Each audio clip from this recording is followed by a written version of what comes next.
All right, welcome to the Cleveland podcast. We're a professional podcast, we swear.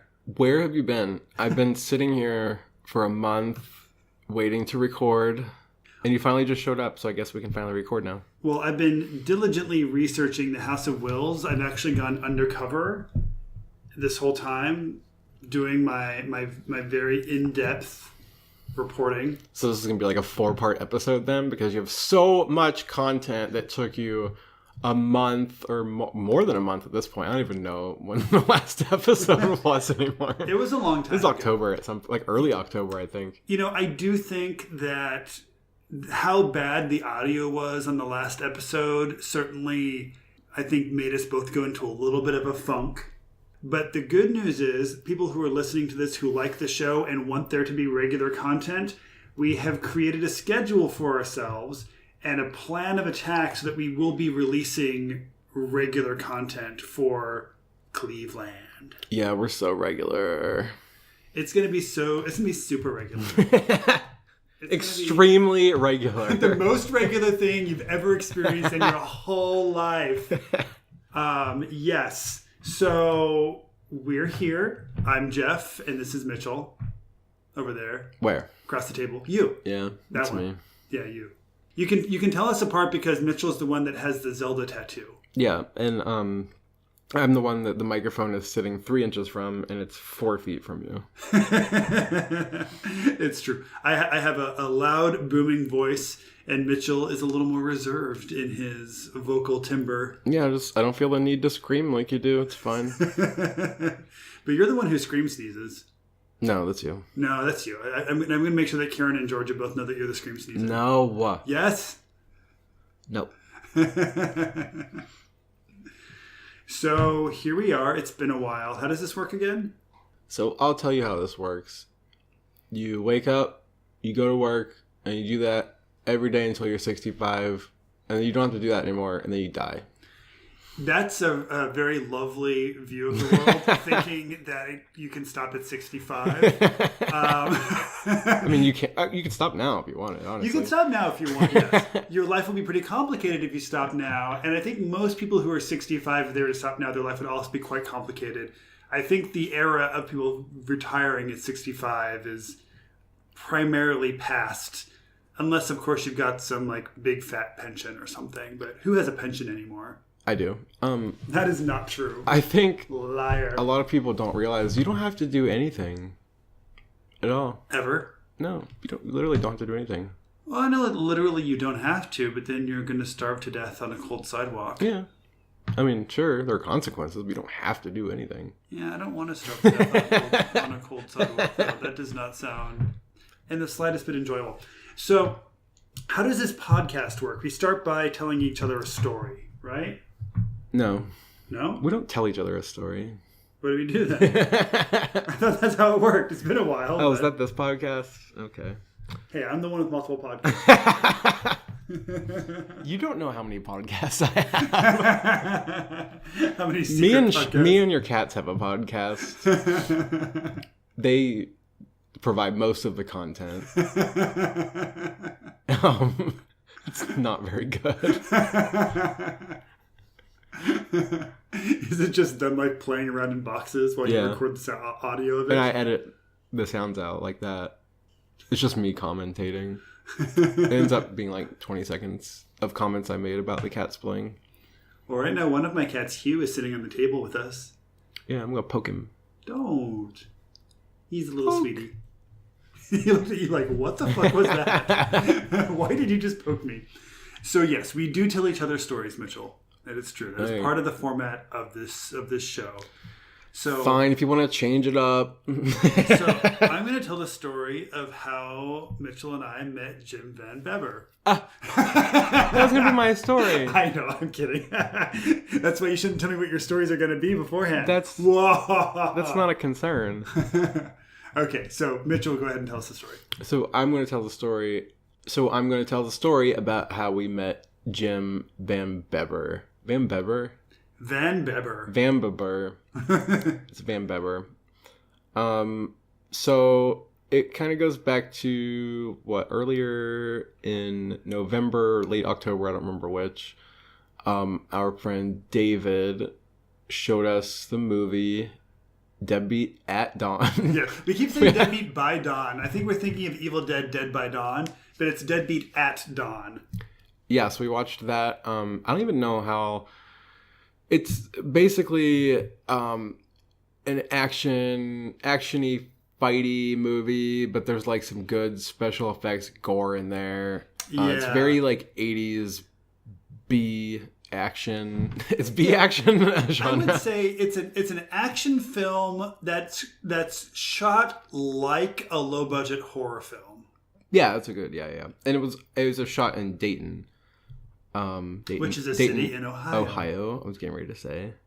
How far away are we from Dayton? Dayton's south, maybe like an hour and a half. Okay, so it's closer than Columbus. Yeah, it's like north of Columbus. It's north and either slightly off to the side. I think maybe northwest of Columbus. I could be totally wrong, but I feel like it's northwest of Columbus. Because I haven't yet been to Columbus, Cincinnati, Toledo, Dayton, Canton. I've been to Akron now. We've been through Canton. Okay. But I haven't really experienced any of the other major cities yet. It's fine. You're in Cleveland. Now, have you spent any time out there? Have you had any reason to? Where? In Dayton? Yeah. No, I've never been to Dayton. Okay. I don't think there's a reason to go to Dayton. There's a college or maybe a university. I don't know. What are they? They're like the Flyers. I can't remember if it's like... I don't remember what the name of it is, but it's something it's there. That exists. So that's basically the movie. We got to watch it. We watched it with some of our friends. We had Friendsgiving that happened since we recorded, right? Yes. Well, yeah, because that's when we showed it. That's when we showed. Well, I mean, Friendsgiving has happened since we recorded. Half of our lives have happened. That's since true. The last episode. So yeah, we watched it there. So then our friend David, who showed us that movie, he works for the Cleveland Cinema. That's the name of it, right? Yes, Cleveland Cinema. And he actually arranged a screening of the movie on Blu-ray. I believe it came out on Blu-ray. We were watching the Blu-ray release. And Jim Van Bever was there. He wrote, directed, and stars in the movie. And it was an experience. We got to talk to him before the movie started. What did we talk? We talked about like the Andy Warhol movie Sleep that he watched all 8 hours of. It started because he was wearing a Rolling Stones tie. Oh, right. And he mentioned that he wanted to see them before they died. And then I mentioned that I was really grateful that I got to see Yoko Ono perform before she died. Oh, and then Butts came up or whatever it's called. So then we started talking about the film she made where it's just hundreds of people's butts. Just kind of walking slowly. Naked butts. Just see little ass cheeks flipping up and down, left and right, up and down. And actually there were like famous butts in there too. But anyways, that's how we got onto the conversation of Andy Warhol's Sleep. I want a famous butt. If we'd seen Sleep. Yeah, I would totally see Sleep. That's my recommendation. I haven't even seen it, and I'm going to recommend it. Well, that's a spoiler. I know. Why is it a spoiler? Because we recommend things at the end of the episode. I'm just kidding. I'm not going to recommend that. That's supposed to be a joke, and you're like, that's not funny. I'm being very literal this morning. I know.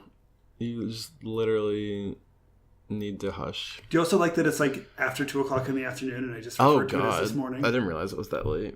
Yeah. But yeah, so Jim Van Bever is really fun, quote unquote fun.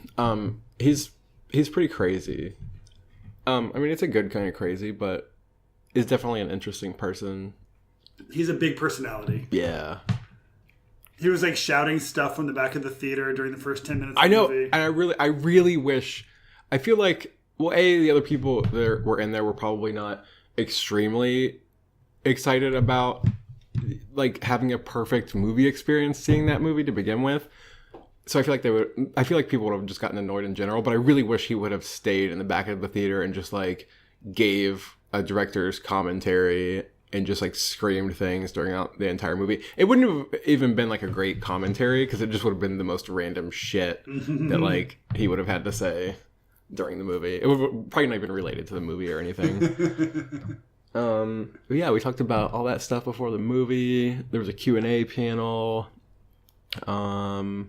yeah, it was really interesting. An interesting experience for sure. Yeah, he's a wacky dude. And we got a cryptic, this was all last night, we got a cryptic message from our buddy David saying that Jim Van Bebber has a present for us, or that we have a present. Yeah, he gave something. Yeah, he gave something to us, or something. He has a present for us from him or something. Yeah, we don't know what that means yet, but we'll find out, and that's pretty exciting. And if it's not anything legitimate or exciting, you'll never hear of it again. And if it is something legitimate and exciting, then you will definitely hear about it again if we remember to bring it back up. If we ever record again. If we ever record again. That's a good point. And also, this is our 8th episode, and I keep saying it's our 7th episode when I talk to people. I'm like, yeah, we recorded 6 episodes, but we've been on a bit of a break since then. I think I'm in real denial about episode 7. Yeah. And it's such a bummer because it's a good episode content-wise, but... And at least we're still on more than one a month average, so that's good. Okay, good. I'm glad. Even though it's slowed down, we've still got a higher average than once a month. Yes, but our goal is to be doing this at least every other week. Yeah, depending, but yeah, for the majority. Yep.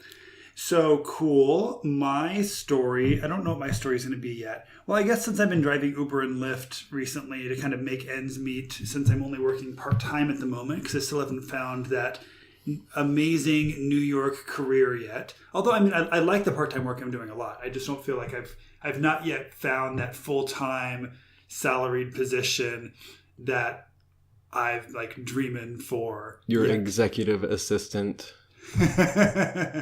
position. Yes, exactly. Didn't you have some kind of crazy Uber story? Yeah, that happened to you. Well, I've had a bunch of. I mean, not like outlandish, but sure. like some goofy things have happened. I think they have. So actually, in Cleveland, not too much crazy stuff has happened yet. So I figured I would tell a couple of the short stories about when I was driving Uber and Lyft in New York for a 7-week period. Oh yeah. So how does that? I mean, I feel like that's got to be just chaotic in general before we even get started. It's fucking insane. Okay. All Driving right. Uber and Lyft in New York City is absolutely batshit crazy. And first off, the one thing is, oh God, there are so many stories I could tell related to this.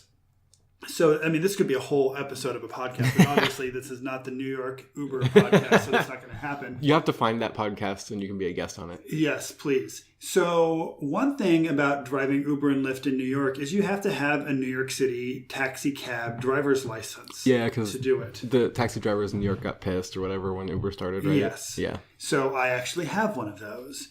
And one of the stories that was kind of crazy is this guy who was in my class, because you also have to take a bunch of classes and it's all very expensive. And this guy who was in my class was driving what they call gypsy cabs, which are just like these like black cars that are when you call those like 1-800 numbers and you have to pick you up. But like it's just like a private. Yeah, exactly. Yeah. So he drove one of those, I believe, out in Jersey, and him and his brother both did. But his brother was shot and killed while driving in a robbery. Ew. Like on purpose? Yeah, on purpose, yeah. Like the guy like wanted his money and then murdered him and took his... Oh, no, I mean, I thought you meant like he was driving in a robbery, like he was the getaway driver. No. Okay. He was driving one of those black cars. And then I was like, that on purpose because like he didn't know that he was a getaway driver. I went so deep with that so fast. Gotcha. No, I'm sure I'm not telling the story very well. No, it's fine. So anyway, he wanted to go to Uber and Lyft because at the very least, although like you still might get robbed driving Uber and Lyft, at the very least there's like a credit card associated with somebody's account. Yeah, you're traceable. I mean, like or at least some shit could still happen, but there's like a total chain of accountability for sure. Totally. The likelihood, I mean, like, yes, it's possible. I could murder somebody, take their phone, use that phone to call an Uber, rob and kill that Uber driver. But it's still all of that's possible, easily traceable too. And like the steps you'd have to go through to do that in an anonymous way is way more than if you just like got into a car and robbed a driver like that. So it's less likely. But that's not even the story. My favorite story, though, from driving Uber and Lyft is I pick up this couple, and the guy is like very respectable looking, and his girlfriend is just like stunning, like this gorgeous woman with like this like big hair and beautiful earrings. And like they're riding in the back of the car and they're being very cuddly and sweet. And he's telling her how much he loves her and whispering things into her ear, and they're giggling. And he lets me know that he wants to drop her off before I take him to his final destination. Oh, no. So we drop her off at the subway stop, and he asks, like a gentleman, if we can stay there and wait and watch while she gets onto the subway, just to make sure everything goes fine. I'm like, of course, of course. So we stop the car, she gets out, she walks to the subway, they wave, blow a little kiss, she goes down into the subway. And he's like, I fucking hate her! No. And as soon as she's out of sight, his entire demeanor changes. And suddenly he like slumps down and he's just like slouching in the back of the car. And he pulls out his cell phone and calls somebody. And he's like, sup, bitch. And he's talking to this woman who he can just call bitch. And she's fine with it. And she's like, into it. She prefers it. Exactly. And he's like, yeah, I'll be right there. And so he's like, yeah, actually, can we make a detour? And suddenly, like, even the way he talks is completely different now. He's like, yeah, I got a new address for you. So he gives me this new address and we go there. And when we stop at this new address, we're waiting there for like a minute.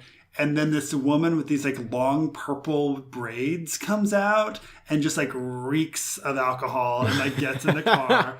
And like totally this is his like side piece. And also for the record, like his girlfriend or whoever he was on the date with is like gorgeous. And the side piece was like trashy. And anyway, so then he ends up picking her up. And I guess I forgot because I'll before we picked her up and after the cell phone call, he starts joking around with me, letting me know like, yeah, I'm sure this must be pretty trashy. He's like, but you know, it's cool. I'll tip you well. Don't worry about it. like you have any pull in this. Like there's no like, yeah, like, there's nothing you can do regardless. I mean, unless he's doing something like illegal, there's nothing you can do. Totally. Like there's nothing that you technically should, like you're not responsible for anything. Like I don't, that's just a funny like just be okay. Yeah, I mean, and honestly I didn't care anyways, but it just kind of cracked me up. So then we did end up just dropping them off, and that was kind of the whole thing. But I don't know, that whole experience kind of cracked me up. Oh, actually, I have another kind of funny, really quick one too, though. Is I remember at one point I picked this guy up, and this was in Brooklyn, and he was this Jewish guy who had his yarmulke on, and he was dressed up really nice, and he was going to a wedding of some sort. And I picked him up, and him and I are chatting, and we didn't go very far at all. Like, honestly, the entire trip was probably like a mile. And then when I dropped him off, he was like, oh, by the way, here, this is for you. And he hands me a cash tip, which almost never happens. And I look at it, and it's $100 bill.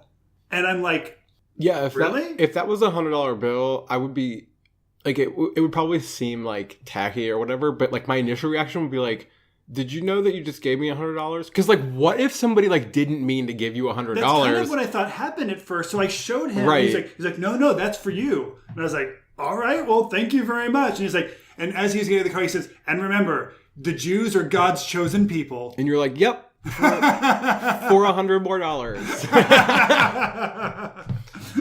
So that's all the stories that I want to get into for now, because I could just keep telling little stories, but those are some of the highlights. We'll do that on our mini episode. Exactly. When we're rich and famous. So now we can dive into the meat of our episode. Yeah, meat. So this episode is on the House of Wills. Ooh. And I'm the one who's done the research for this. Okay. So let's start off with Mitchell. What do you think you know about the House of Wills? It was a funeral home. Okay. It looks really shitty now. I've seen pictures of it. Because Okay. we were going to go on that tour. Mm-hmm. There was like that tour in October at some point. I feel like it wasn't on Halloween, but it was near Halloween. But it was like a Halloween themed. Yeah. It was like a week or two before Halloween, I think. Yeah, so I looked at pictures. Because this is before, what did we... This was before you knew it was a subject, or maybe we both it had become a subject in your like repository of 5 billion subjects that you have. Yeah, it was an early addition to my ginormous list of possible topics. Right, and then like I either marked interested in that event or like something happened. Yeah, and you found out that I knew about it because I had already looked up some things, not knowing that it was it was something I probably shouldn't have been looking into. But like I've seen pictures. I don't know a lot of details. I've seen all those pictures. It was a funeral home. That dude owns it now that apparently doesn't have a great reputation. Yes.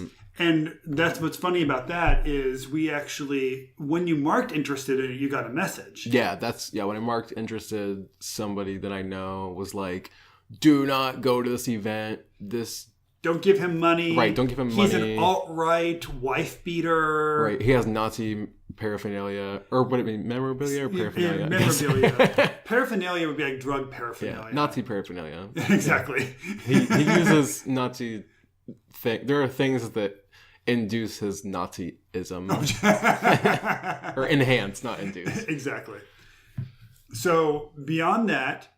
Is that about all you know? Yeah, I didn't like read anything. Okay, cool. Because I just looked at all that shit that was related to the event. So all you really know is that it was a funeral home. Something about his mom. Well, I guess this is like more detail. This wouldn't be necessarily details for you, but something about like his mom owning it, and like this is all of that side info. Mm-hmm. Like his mom owned it, and then like he came in possession of it, and he was like pooping in a bucket in that house and everything. I don't know. Yeah. Now I will say for the record. Those little bits that Mitchell just shared is something that this person who really, really doesn't care for him said about him. So I will tell you what I know as fact, and all of the rest of that stuff, hearsay. Yeah. We don't want to get sued. Not yet. Not yet. I'm going to get sued for something really cool, not that. So I will tell you how much of that you just stated is true and how much is not. So the House of Wills is at 2491 East 55th Street. Yeah, I said that. So it's on the... That would have been hilarious if you're like, what do you know? And I was like, well, I know the address, but I don't really know anything else about it.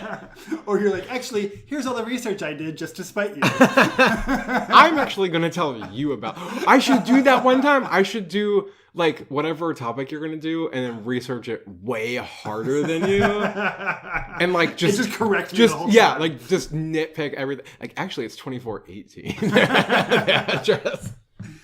Well, so one thing I discovered about researching the House of Wills is that there is a lot of very contradictory information about when it was built and what it was originally built for. But it seems like I'll go ahead and pursue the one that seems like most sources state.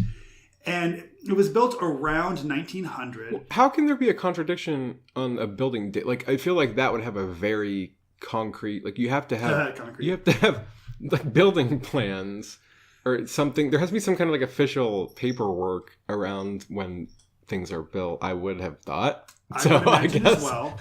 So I know that the current owner of it, who we'll get into later, is claiming that it was built in the 1840s.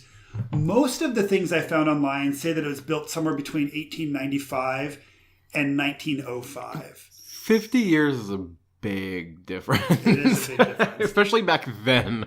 Like 50 years from like 1850 to 1900 is like 300 years in current time. Yes.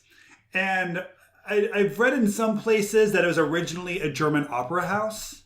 And then I read in another place that it was originally a Masonic temple that was designed specifically to hold in people's energies. Like that's what the architect designed it to do. Wow. What is the overall architecture or like a specific... Yeah, the overall architecture of the building was designed to hold in people's energies. What's that design? I don't know, but I don't think that's true. I think that's just like urban legend that's been added onto this thing. What I do know is it was built by an architect named Frederick W. Streibinger. And Streibinger, when he originally built it, it was the Cleveland... I should have looked at how to pronounce this before.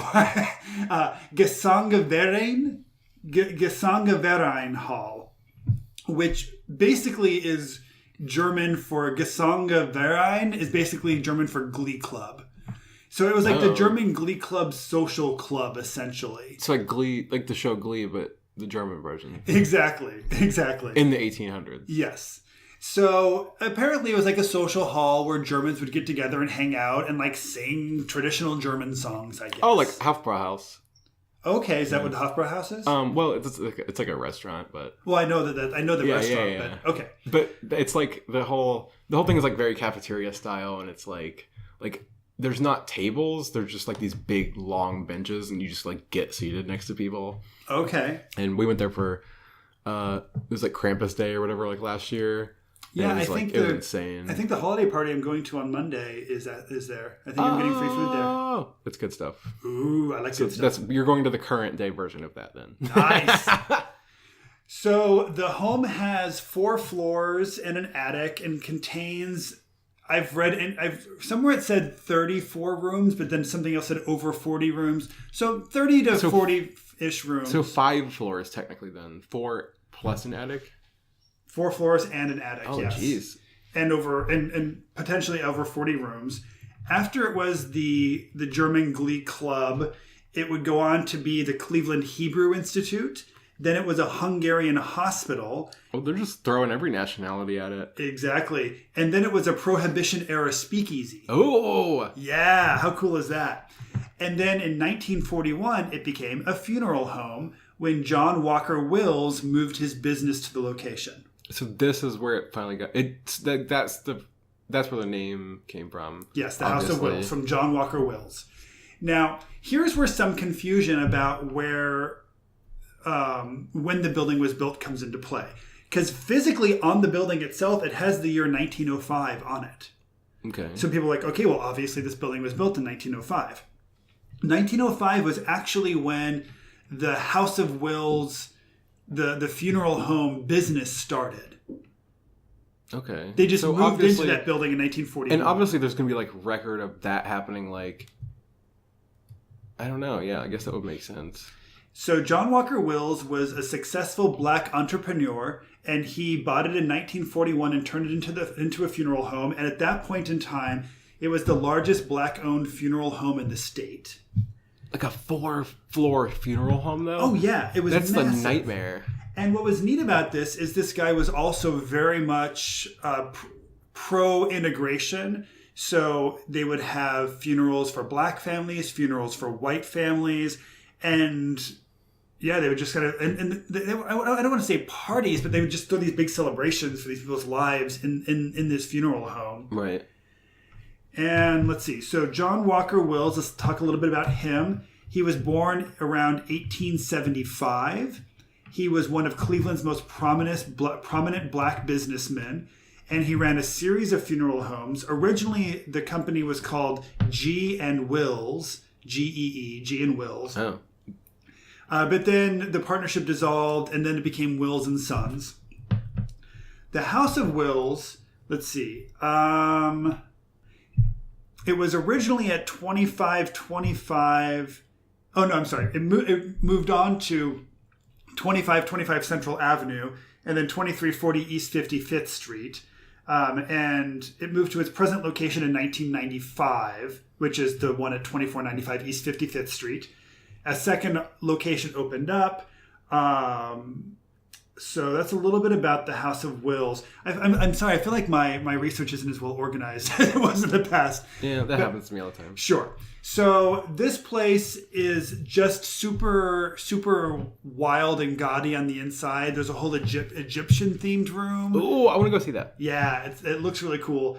And also, he was a big civil rights activist, and when you look at photos now of the House of Wills, you can find old civil rights protest signs kind of hidden in closets. And there was this one moment where somebody opened up a closet in a video I watched, and there were all of these like equal rights, civil rights protest signs next to this like creepy clown costume. Ew. It was, like, hanging on a hanger. Hanging on a hanger. Ew, that's gross. Are they related? Like, was somebody wearing that costume while the protest? And we'll get into more of that under its current ownership. But I think a lot of creepy things are just placed around to make the place look creepy. Yeah, We're gonna get into the costume. Well, not into the costume, but we'll get into like how, like, because there's if you go there now, there's like creepy dolls everywhere. Well, like, yeah. I don't necessarily know if that creepy clown costume was even necessarily there when the house was was bought. There's like holes in the floor and shit too, right? Oh yeah, like, the place is falling apart. All right. So when Mr. Wills bought that house, he moved his whole family into it, and they lived there from the 1940s all the way through the 1970s.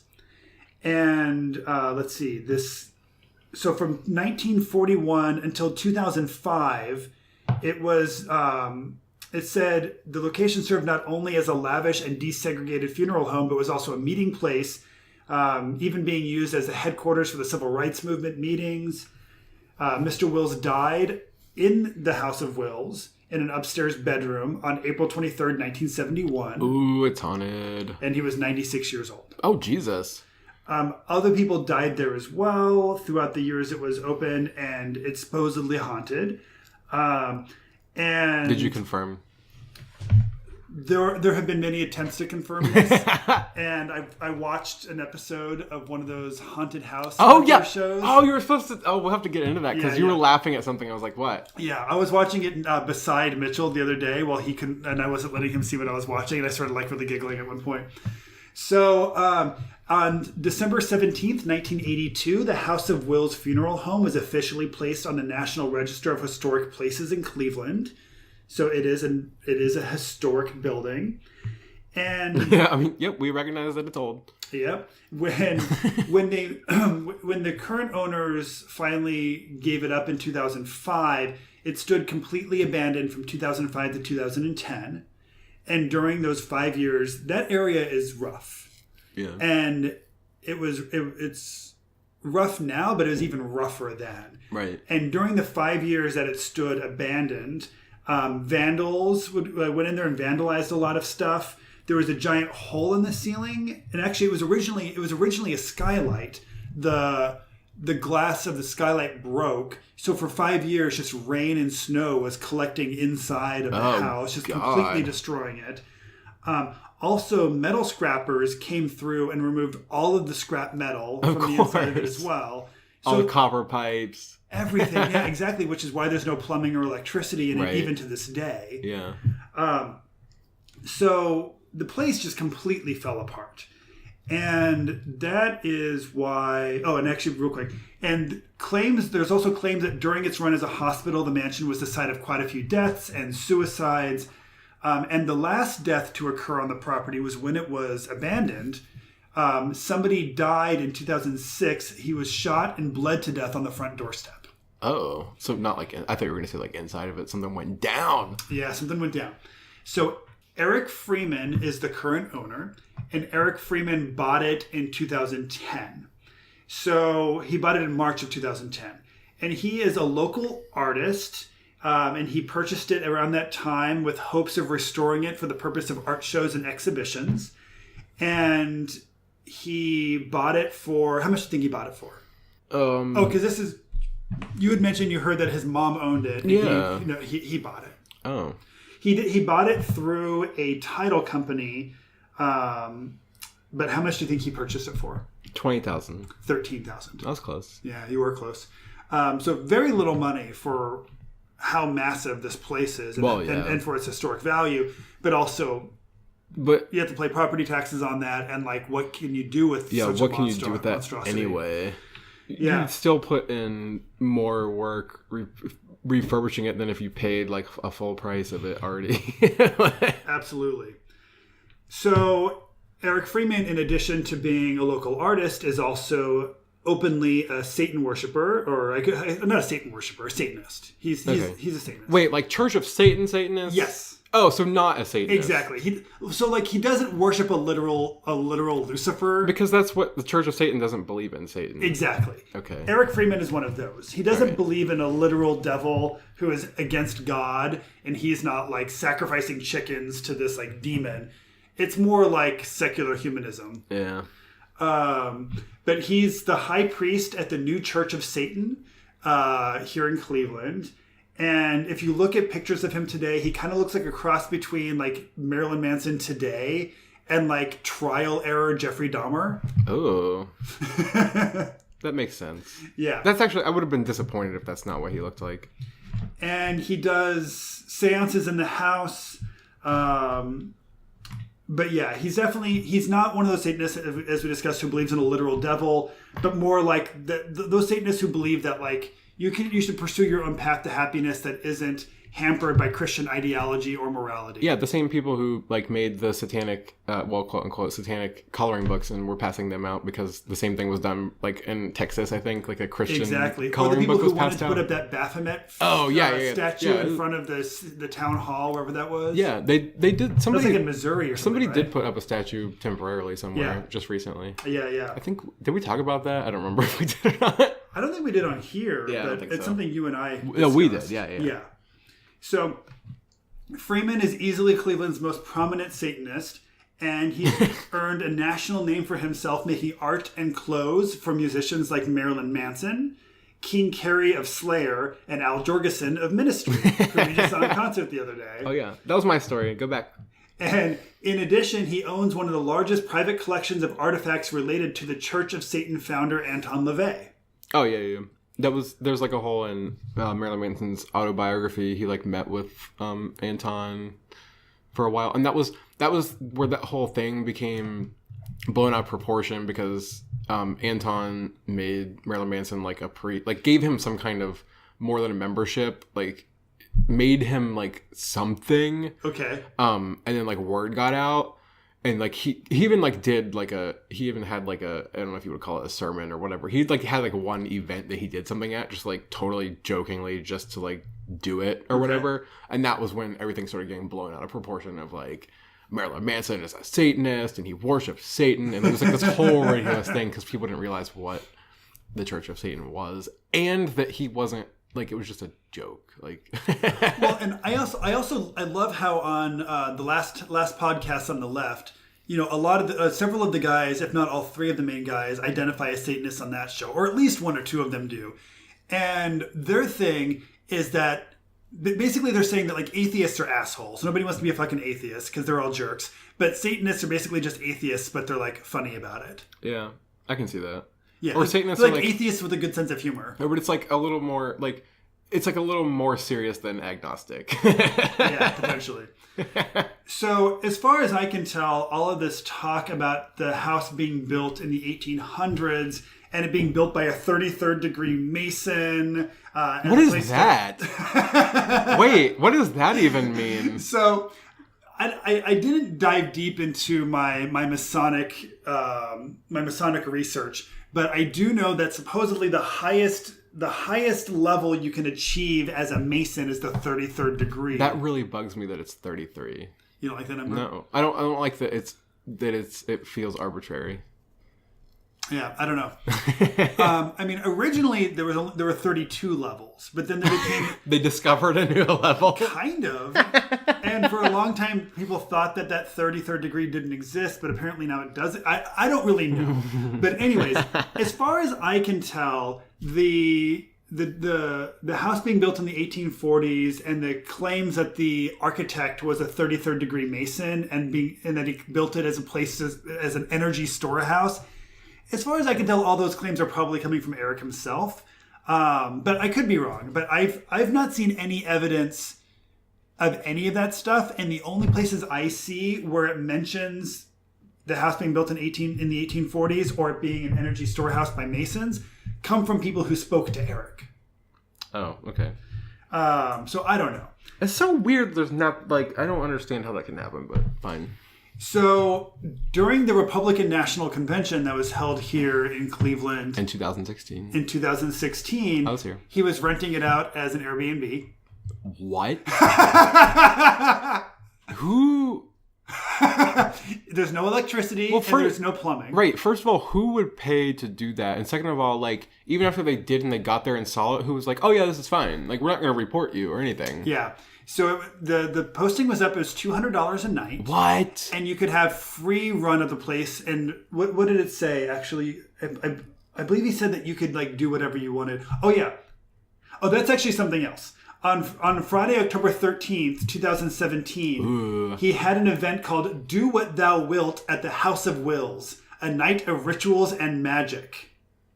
Okay. And it was just described as a night of devilish debauchery and ritual magic. Debauchery.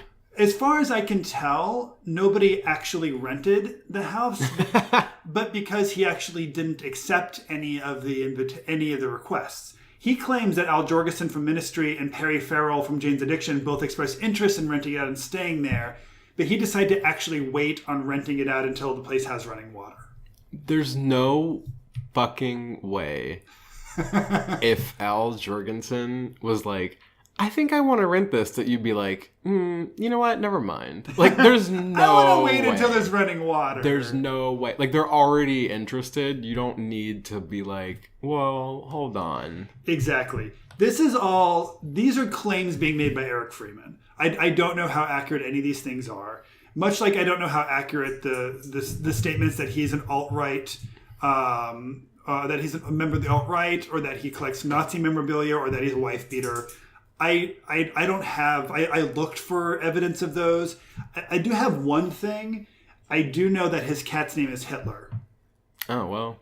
But it's a black and white cat, and its face is primarily white, and it has a little black dot right below its nose. Well, of course then. So be that what it that may. doesn't prove that he's a Nazi. It might just prove that he's got like a sense of humor that most people would not necessarily. Yeah, I get it. It's fine. Yeah, it's. I don't personally find that as proof that he's a Nazi. But anyway, so Freeman's been using the House of Wills as a center for local Satanists and a tourist attraction for ghost hunters. You can actually rent out the House of Wills for ghost investigations or photography sessions. I want to get some glamour shots taken there. And it's $400 for up to 6 hours and $400 for up to 4 hours and up to 6 people. Oh. Well, I feel like we should do that, and we should record an episode from there. Oh, there's no electric, so well, we could take the laptop. It's fine. All we need is an hour, right? That's true. We'll start a GoFundMe. Now, watching videos of the house, there are like all of these. Like you walk around it, and he's got the place full of like his collection of grotesque and blasphemous art. Like there's anatomically correct sculptures of Jesus fucking Mary Magdalene. But also it's like dissected long ways. So if you're facing it one direction, it's just Jesus fucking Mary. And then if you walk around on the other side, they've been bisected. You can like see their guts and organs and the insides. There's also a 7-foot tall sex torture device that's got like a big wooden dick studded with sharp metal spikes. What? Things like that around the house. And it's not surprising, but his figure in the local community is very controversial, because here is this like white dude who is a self-proclaimed Satanist who has purchased this historic piece of Black history and is now using it as a place to have seances and show like anti-Christian artwork. Yeah, I mean, I see it both ways. I don't know. Yeah. I get it. I don't get it. And there's a guy named Walter Patton who is a community advocate who posted this video on Facebook about all the satanic stuff happening at the House of Wills. And that Facebook video went viral. And after that happened, all of these people started sending Eric all these like death threats and like... Yeah, I don't know. The satanic stuff really doesn't... It's neither here nor there for me, but all the other social implications, yeah, that's a lot, I think. Yeah. Now, I know that he did end up meeting with Walter Patton, and they kind of came to a truce, and Eric was discussing about how like he wants to get the place fixed up, and when he does, he wants it to be a place for the community and wants to figure out ways that he could have it be something that people could potentially use as a resource. He's like, but in the meantime, I want demons in here every single night. Exactly. So... that in mind, there were some... He did a quote with Vice magazine, and I thought some of the answers here were kind of interesting. So Vice asked him, what is it like to be a white guy who owns a very important piece of Cleveland's Black history and is using it for satanic stuff? Have locals been pissed off? And are you doing anything to preserve the Black history of the space or uplift the community around it? And he says, I'm planning on starting an outreach program for the homeless, the indigent, and juveniles, where we deconstruct and reconstruct some of the houses in the area. And as far as the community's response, they've been great. Every time I'm working on the house, people stop by and say hello. The biggest obstacle has been the city. They keep raping me for money, but they should really be concerned with the history of this place. The building has been here since the 1800s and needs to be here long after I'm gone. You're never going to find another building like this ever. And the fact that they were going to turn it into a parking lot is disgusting. I had to make sure I bought it now, and I want to do everything I can to save it. So he's clearly passionate about the building. And then the one other quote I wanted to share was kind of in response to this idea that he might be alt-right. They asked him, would you say that modern Satanists are on the left or on the right politically? How do they fit into the political spectrum as most people understand it? And he says, the smart ones don't believe in any of it. The others are a duality of both sides, incredibly conservative and liberal. For us, there really isn't a party that suits both needs. Until there are 4 or 5 parties in an election, I can't believe any of it. So I'm going to go ahead. That was an avoidance. It was, but I'm going to call BS on on people claiming that he's a member of the alt-right, because I don't think a member of the alt-right would answer it like that. I don't think he would say that the smart ones don't believe in any of it. Yeah, that's true. Because he's saying that you're stupid if you believe in the right, and you're stupid if you believe in the left. That's true. I don't know. I could see it either way.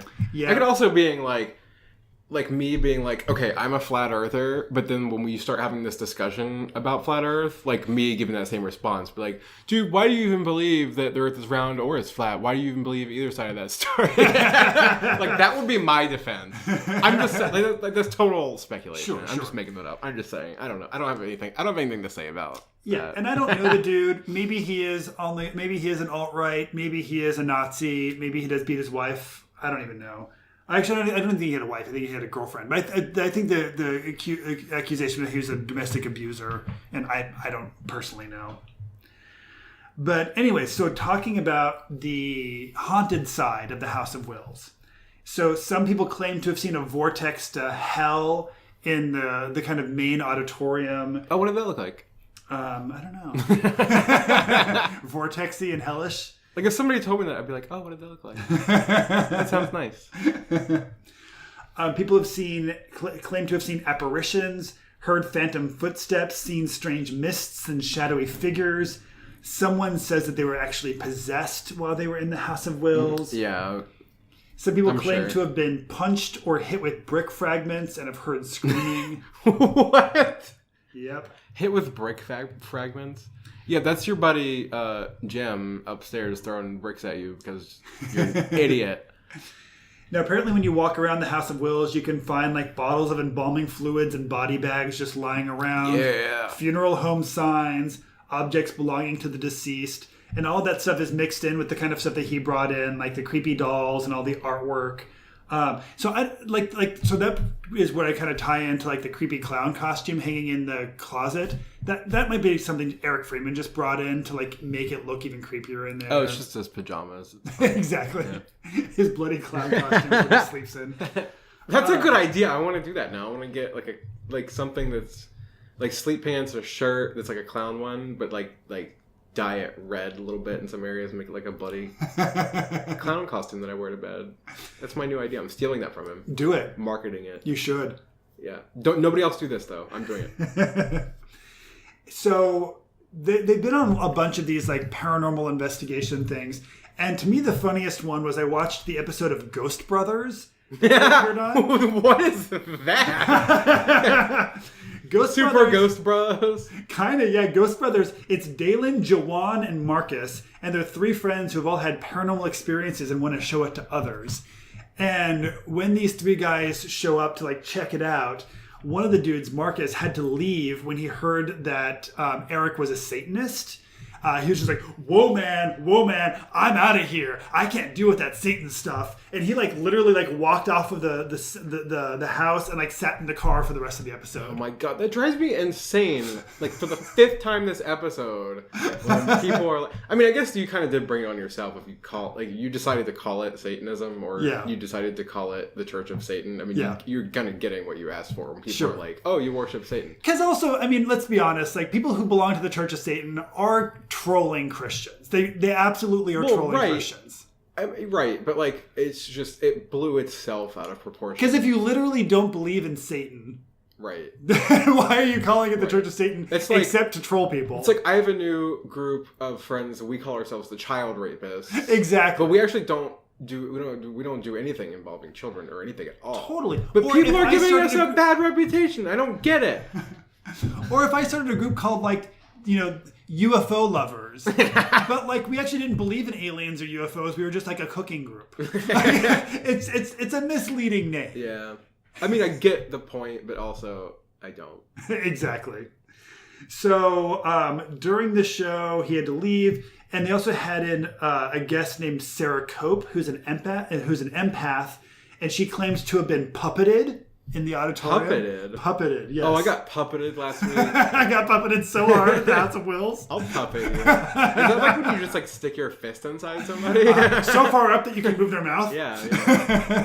I don't think she should have given, that's too much information. Like, we don't want to hear about all that shit. we don't need to know about your kinks. That should have been the reaction. Somebody should have been like, we don't need to hear about everything that you did last night. Just because you're a puppet in the House of Wills does not mean you need to tell the rest of us about this, Sarah. I'm going to start using that in regular conversation now. Like, oh, man. Now, one of my favorite moments in the episode is one of the things they were doing is they were lighting candles. And every time they would ask it a question, they would ask the kind of the general area questions. House? Okay. Or the kind of general area. And they would, and if the flame flickered when they asked the question, that was like a yes. So at one point they asked... So if there's any air movement at all, is what you're saying. Yes. So, in this house filled with holes. So one of my favorite moments during that moment, and during that scene, is... Is this when you were laughing? I think so, okay. Yeah. They asked, "Are you the house?" And it started flickering. They're like, "Whoa!" And they said, "Are you evil?" And then it started flickering again. And then the guy said, "Whoa, this house is evil. How do you disprove that?" Oh my god. I'll tell you how you disprove it instantly. Immediately after that, you say, "Are you not evil?" And then it flickers again. And you're like, huh. Now what do we do? Are you actually a very good raccoon? Are you not the house? Are you a squirrel in a tutu? I think it would have been pretty... I think I could disprove that. But now you get why I was laughing, right? I can disprove that faster than I could disprove like anything else. Like, that might actually become... I might get a degree in disproving that house is evil. I feel like if you and I do get to go to the House of Wills, we have to bring a candle with us and ask the house questions. Yeah, we'll take videos. It would just be us screaming and laughing the entire time. It would be like completely incoherent. So yes. So that's kind of the basic information that I have about the House of Wills, although I do have some interesting stuff to note about the actual House of Wills funeral home after they moved out of the location. The other one? Yeah, so the funeral home left that location and left the house abandoned. Right. So in July 10th, 2015, an investigation by the Ohio Department of Insurance, based on a referral from the Ohio Board of Embalmers and Funeral Directors. Who is on that board? How do you get on that board? That's my calling. They discovered that the daughter who currently owns the House of Wills... Wait, what? No, I'm sorry, not the house. So there's a funeral home called the House of Wills. Right. Okay. And the funeral home moved on. All right. Yeah. So there's the business, the House of Wills. Not the House of Wills, the House of Wills. Exactly. Sorry, I know it's very confusing. But basically what happened is she was arrested for misappropriating more than $35,000 from her customers. Ooh. The way it worked, you could prepay for a funeral before somebody died, and she was spending that money that she was getting for prepaid funerals on like her own shit. And what ended up happening is a woman who had died, when she died, the insurance company had already paid out almost $13,000 for the funeral to Wills, but the family like couldn't get that money. Yeah, they're like, well, we don't have it. Exactly, because like, it had already been paid out. So she ended up like, what happened to her? Prosecutors accused her of submitting a false death claim on the woman, Catherine Moore, and Will spent the money on herself, according to court records filed. Actually, I don't know if that case has been resolved yet. Oh, no, it was. I'm sorry. July 2015, Lieutenant Governor Mary Taylor announced that Patricia Wills was going to be sentenced to 1 year of probation for insurance fraud, theft, and forgery, and she had to pay back the $13,000 in restitution. She had probation? Yeah, 1 year probation. Is probation. that a felony? I don't know. Isn't like $2,000 a felony or something? Or no, it's like $500 is like a felony, I think. And now this goes into more hearsay, but some people also say that Patricia Wills, the daughter, is a huge heroin addict. Addict. Okay, a huge. It has a T on it. Yes. She's a huge heroin addict, and claiming that when they were not busy planting people in the ground, they were slamming heroin, quote unquote, like mad Russians. Yeah. Wait. What? That's not where I thought that was going. What is that? Is that a saying? I've never heard that. Slamming heroin like mad Russians. I've never heard of like a heroin in. I never heard like a heroin in Russian. Yeah, I don't know what that means. No. But I don't like it. Yeah. So there's a lot of hearsay in this episode, and is that really all of that? That's everything I have for you. And that's it. Bye. That's it. Bye. So now we know more about the House of Wills than we did before we started. True. I can't answer all of the hearsay stuff. Okay, we'll do that next episode. It's fine. Exactly. You have to do some investigative journalism. We'll have on everybody who has something bad to say about Eric Freeman. Get him on. They can talk about. We'll just get everybody. Let's get him. Let's do like a Maury or no. Yes. No, it would be no. Who's the other dude? The dude from like the early. Cats are knocking shit over. Sorry, guys. The dude from the early '90s. Phil. Donahue. Yeah, Phil Donahue. We'll do Phil Donahue. We'll get Eric on. We'll get people who have told us shit about him, and we'll sit there and we'll just all sit in one room. We'll do a podcast. I like it. Somebody will probably get murdered. Maybe what we should do is when we have our first Cleveland live show, we can have a panel. Oh, God. And it'll be Eric Foreman. Eric Foreman. Is that his name? No, that's the dude from that 70s show. Eric Freeman. Yeah. Eric Freeman versus his detractors. I don't like that. I don't like that. That's not a good idea. That's a terrible idea. No. And also, I don't like it because it takes the attention away from us. That's the concern, actually. Yeah. Exactly, yeah. We're the ones who are going to be rich and famous from this. Sure. Yes. So that's it. I'm done. I'm done too. Okay, bye. So before we leave, we have recommendations. So, Mitchell, what do you recommend? I recommend that you stay at the House of Wills. I stayed there. It's a nice Airbnb. Exactly. Don't believe anything you've heard about it. The water pressure is fantastic. It's basically zero. It's great. I highly recommend their standing pool. Also known as bedrooms. Yeah, I was gonna say also known as the roof that doesn't exist. No, actually, what's really funny is that my recommendation is kind of something that came up during this perchance. My recommendation is that if you're even remotely interested or would find it worthwhile, you should definitely see the band Ministry live. Oh, yes. Because we saw them, like a week ago? Yeah, something like that. And it was, it was just last Sunday. It was literally I was like, when was ago. that? It was literally a week ago tonight. Or wait, Friday. No, Friday, last Friday. You're right, that was last Friday. Friday the 30th. And just seeing Al Jurgensen perform live is amazing.